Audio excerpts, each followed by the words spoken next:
Pero si ellos desatendían lo que Dios dijo por escuchar otras voces, era señal de que voluntariamente no querían eso, sino querían otra cosa, ser como dioses. Vean, aquí estaba la clave para entrar al descanso, tanto eterno en cuanto a día, como al espacio en cuanto a un lugar diseñado por Dios, porque este huerto Dios lo plantó, y donde no había ni muerte, ni dolor, ni pecado, ni nada. Pues ya ustedes saben el spoiler, que lo que sucedió, pero vámonos en orden con Génesis 2. Este huerto salía un río, dice que se dividía en 4. El Javila, el Pisón, perdón, que rodea toda la tierra de Javila, Arabia, algunos lo relacionan con el río Nilo. El Gijón, la tierra de Cus, que Cus en la Biblia es Etiopía, eso sí está bien definido, Cus es Etiopía. Y Dekel está bien identificado, es el Tigris y está en la región de Asiria. Y el Éufrates, pues hasta la fecha se llama Éufrates, está en la región de Babilonia. Pero estos 4 ríos no eran la fuente.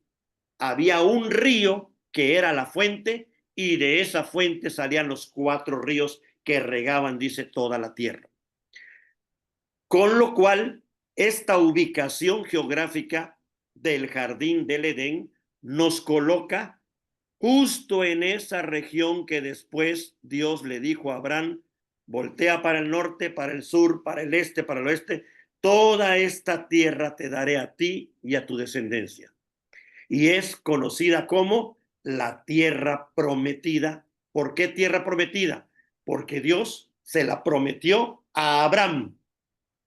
Y muchos años después, el pueblo sale de Egipto para ir a ver esa tierra que Dios le prometió a su ancestro Abraham. Es decir, de lo que está hablando aquí Génesis 2 este es el punto de encuentro entre Dios y el hombre. Cada que el hombre se aleje de ese punto, se aleja de Dios como la luna del sol y ya no refleja su gloria. Cada que se acerquen a ese punto, se acercan a Dios y reflejan su gloria. Hay un día y hay ahora un lugar, el Edén. No es casualidad que cuando Dios le dice a Moisés que armen el tabernáculo, el diseño del tabernáculo también esté en 3 partes: el lugar santísimo, el lugar santo y el atrio, representando al Edén. Es por esto que en el tabernáculo está el candelero que parece un árbol, está pan, está el incienso que comunica con Dios y cosas que ya después veremos, pero adentro del lugar santísimo está el arca que simboliza el trono de Dios.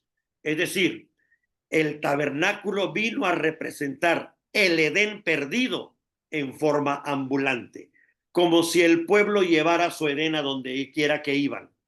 Pero tenían que entender que no eran esas cortinas y esas tablas, era Dios y su gloria que moraban ahí lo que les daba el descanso. Con el tiempo, recordemos que convirtieron el tabernáculo y el arca y demás en superstición y pensaban que por sí mismo eso tenía poder y se olvidaron de quién era el que habitaba ahí y que estas cosas eran cosas totalmente materiales que no tenían poder alguno, sino solamente recibían esta atención especial porque se convirtieron en morada o en trono de Dios. Bueno, ya aquí podemos ver hacia dónde apunta. El Edén va a ser luego el tabernáculo, luego va a ser el templo fijo en un lugar llamado Jerusalén. Con eso Jerusalén se convierte en la ciudad santa. No porque Jerusalén sea santa, porque Dios la escogió para poner ahí su morada. Pero en el Nuevo Testamento encontramos que Dios quita su morada de Jerusalén y le dice Jesús a la samaritana: vendrá el momento que ni en este monte ni en Jerusalén adorarán a Dios, sino a Dios se le adorará en espíritu y en verdad. Es decir, lo que era el Edén y luego fue el tabernáculo y luego el templo en el Nuevo Testamento. ¿Quién es el templo de Dios? La iglesia. Ya no es un día, ya no es un lugar, son personas. Su pueblo redimido es su Edén, su lugar de descanso, esa comunión íntima que luego iremos desarrollando. Solamente quise ubicarles aquí un poquito geográficamente para entender el por qué tenían que regresar a esa región después de haberlos Dios expulsado del Edén, pues la intención para retornar a Dios era retornar al Edén y respetar el día 7. Con esa combinación, ellos aparentemente recuperaban el descanso, pero descubrieron que no. Regresaron a la tierra prometida, respetaban el séptimo día y todo falló, como lo vemos en la época de los jueces y luego cuando destruyen Jerusalén y demás, que luego llegaremos. Solamente fue un intento, digamos, de ubicar, son los dos árboles, ya les expliqué un poquito de por qué era necesaria esta prueba, el hombre fue creado para la eternidad, pero no eterno. Tenía que pasar esta prueba para lograr esa plenitud eterna con Dios y falló, y a partir de ahí el hombre empieza a morir, como veremos en Génesis 3. Si no hubiera sucedido esto, no hubiera, nunca leyéramos en la Biblia y vivió tantos años y murió. Justo esa palabrita está para recordarnos, pues, ¿qué creen? Los hombres mueren porque ya no estamos en el Edén.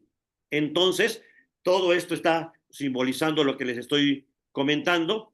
Podríamos decir que Dios da una instrucción al hombre y le dice que su tarea en el Edén es labrarlo y guardarlo. Son dos palabras que van a reducir la vocación humana. Labrar es la idea de cultivar, de hacer crecer o de desarrollar algo. Y guardar es la idea de proteger, de cuidar, de ver que nada extraño entre. Entonces, estas dos tareas Dios se la encargó a Adán, que labrara, es decir, que desarrollara este Edén, pero ¿cómo? Si Dios lo plantó perfecto. Bueno, el Edén era el prototipo de lo que Adán tenía que hacer con toda la tierra, porque la instrucción fue: llenad la tierra y sojuzgadla. Dios le puso el prototipo del jardín y eso era lo que Adán y Eva tenían que replicar en toda la tierra. Tenían que labrarla a partir del ejemplo, del modelo que Dios le dio. Pero también tenían que guardarla. ¿Qué significa guardarla? Que el ser humano tenía que cuidar que las leyes que Dios le puso a cada cosa se respetaran, que no fueran a combinar reglas que Dios no había puesto o que alguien usurpara el lugar que le correspondía al otro o que alguien dejara hacer lo que le correspondía. Esto es, el hombre debe de hacer que todo se desarrolle y cuidar que las leyes que Dios puso sean respetadas. Déjeme decirle que hasta la fecha, aún después de Cristo, Dios nos coloca de nuevo en el Edén y quiere que hagamos eso mismo: cultivar y proteger. Después llegaremos. En el terreno de la redención, la misma instrucción que Dios le da a Adán y Eva de llenar la tierra y sojuzgadla, es la misma instrucción que Jesús le da a los discípulos cuando les dice: id por toda la tierra y predicad el evangelio. Es la misma instrucción: llenad la tierra, pero ahora con el evangelio. Hagan hijos, pero ahora en la fe. Y es la misma instrucción de hacer discípulos, es desarrollarlos. Y guardar es que guarden todo lo que yo os he mandado. Si ustedes ven Génesis 1 y 2 y lo comparan con la Gran Comisión, verán que es exactamente lo mismo, pero en Génesis 1 y 2 era antes del pecado y en la gran comisión es después del pecado y después de la redención, porque Cristo da esa instrucción cuando ya va a ascender al cielo. Luego retomaremos también este tema. Entonces, esa es la dignificación del trabajo. Cualquiera que vea su trabajo como agonía, como tristeza, como carga, no está entendiendo que como criaturas de Dios, esa es nuestra tarea. Pero como redimidos de Cristo, es doble nuestra tarea, porque no solamente es vigilar la creación, sino también predicar el evangelio y hacer discípulos. Entonces, el mandamiento que se le da es: no puedes comer de todo árbol, menos del de la ciencia del bien y del mal. Es una instrucción que apela a esta idea. Aquí adentro tienes libertad de comer todo lo que Dios te dio, porque eso Dios lo hizo para comer. No es una nueva instrucción. Cuando se crearon las plantas y los animales en Génesis 1, ahí se nos dijo que era para comer. Entonces lo que Dios le está diciendo es: puedes comer de todo lo que está diseñado para comer, menos de un árbol que no está diseñado para eso, aunque lo veas como árbol. Y ese árbol que no puedes tocar es el del conocimiento del bien y del mal. Es decir, Dios se reserva para sí mismo el derecho de decidir y definir lo bueno de lo malo. Todo Génesis 1, y vio Dios que era bueno, y vio Dios que era bueno, y al final, y vio Dios que era bueno en gran manera.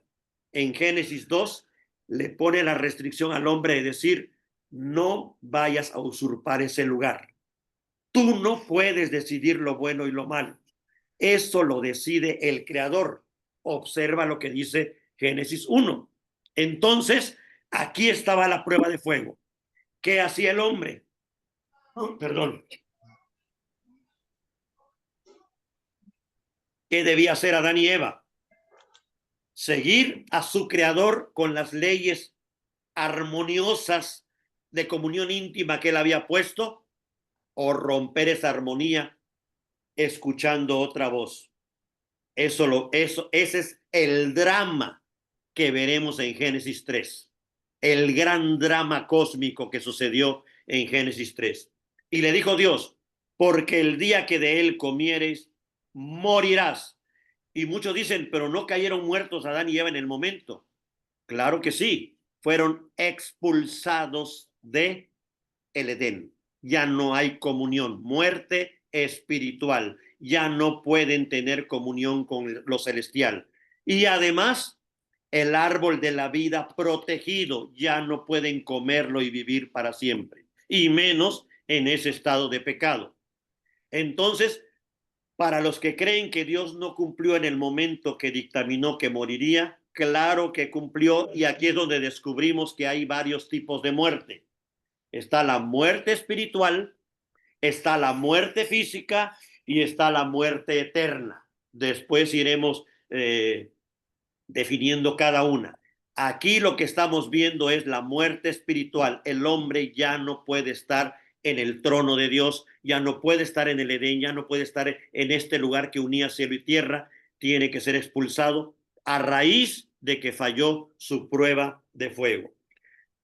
Pero en el mismo Génesis 2, me estoy adelantando al 3, pero estamos todavía en el 2 cuando el hombre no ha caído.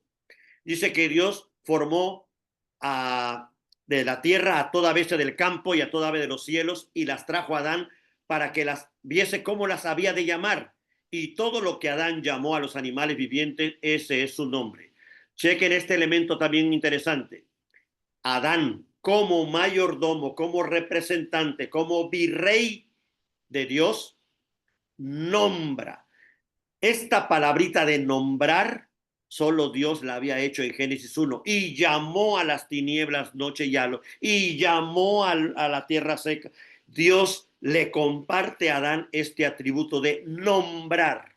Y dice: todo lo que Adán, el nombre que Adán le puso a los animales, ese es su nombre.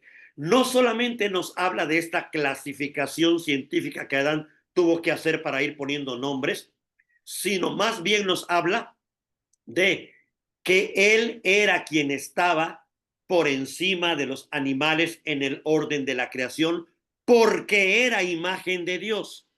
Si esto lo perdía, su estatus podía cambiar. Pero en este momento, él, como representante de Dios, Dios le concede esta tarea de nombrar. Y noten con agudeza que cuando Dios le da a Eva, no le pone nombre, no dice y Adán nombró a Eva, sino solo dijo será llamada en voz pasiva, será llamada mujer, será llamada varona. No dice y nombró su nombre Eva. Son elementos interesantes porque hasta este momento no hay ningún indicador de la superioridad de uno sobre otro, sino solamente que cada uno va a hacer funciones diferentes.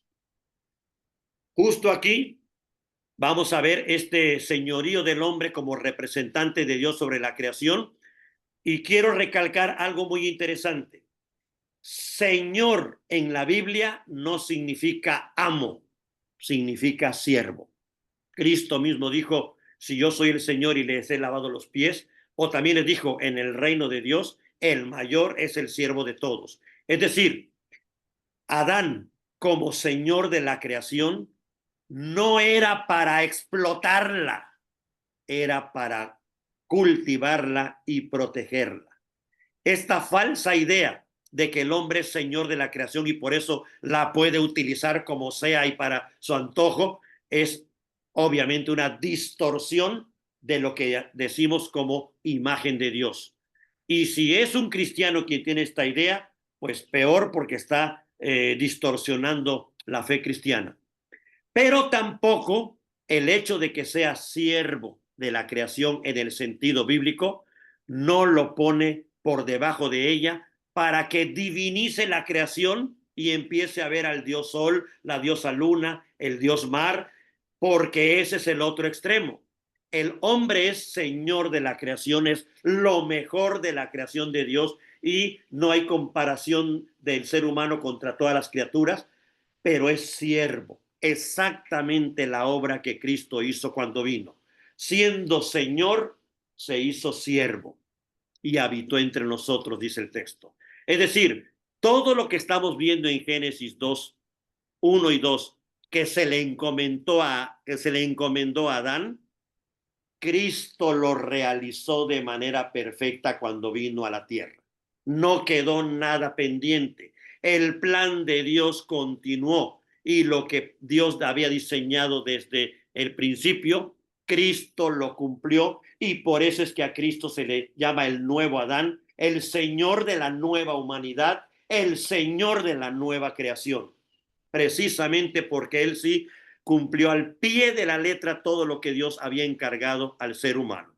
El otro elemento que encontramos aquí, aparte del trabajo como vocación, es el matrimonio como pacto y no como contrato. Es decir, Dios dijo, por primera vez Dios dice, no es bueno. No es bueno que el hombre esté solo. No se está refiriendo específicamente al matrimonio, sino a la no comunión. El hombre fue diseñado para estar en comunión.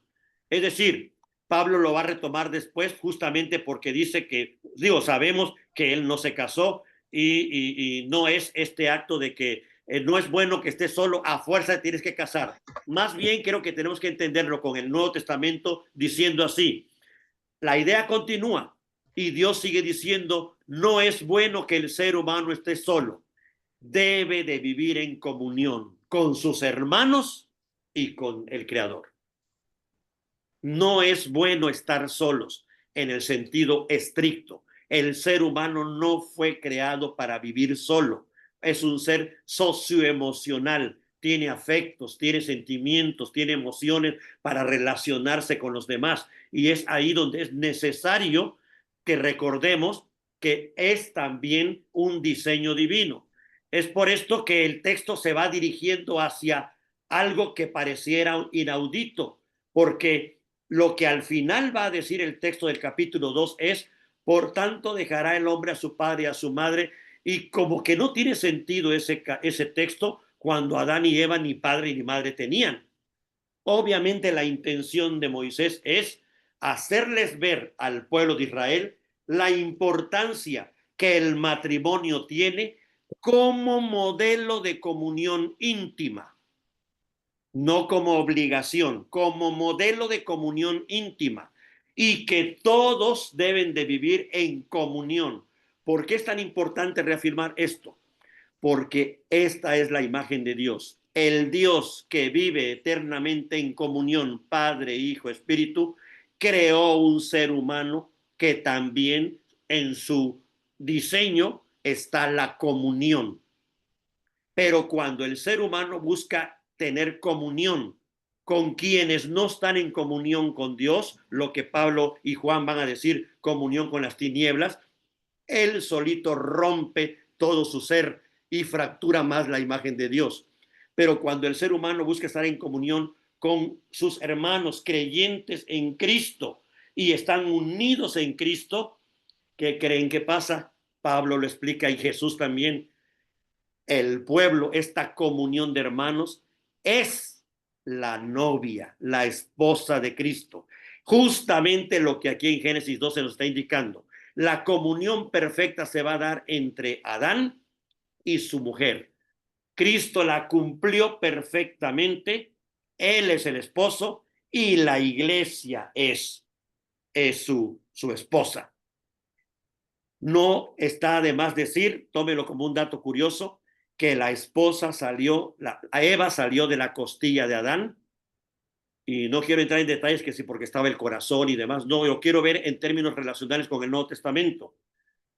¿Cuándo se comprobó la muerte de Cristo? Cuando atravesaron su costilla. En ese momento que él dijo consumado es y su costilla fue atravesada, nació su esposa, nació la iglesia. La redención había sido cumplida y la iglesia surgió la esposa de Cristo.